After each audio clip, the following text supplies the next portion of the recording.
Shri Narendra Modi today addressed the nation and announced the extension of Pradhan Mantri Garib Kalyan Anna Yojana till the end of November. Prime Minister emphasizes the provision of food to those is needed during lockdown has been the foremost priority of the country.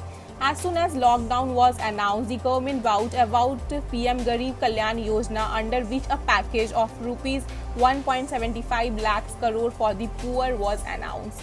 Noted that in the last 3 months, rupees 31,000 crore has been transferred in the Jan Dhan account of almost 20 crore poor families. Rupees 18,000 crore has been transferred to the bank account of more than 9 crore farmers, and rupees 50,000 crore is being spent on PM Garib Kalyan Rozgar Abhiyan, which has been started to provide employment opportunities.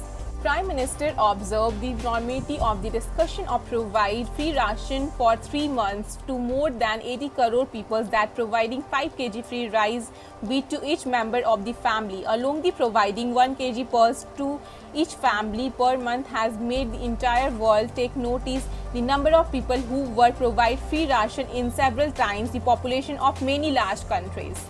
PM noted the shift of the fight against coronavirus to unlock 2 coincides with the weather, which result in several ailments. He asked everyone to take care of their health, adding that earlier people were more careful about uses of mask, washing hands for more than 20 seconds several times.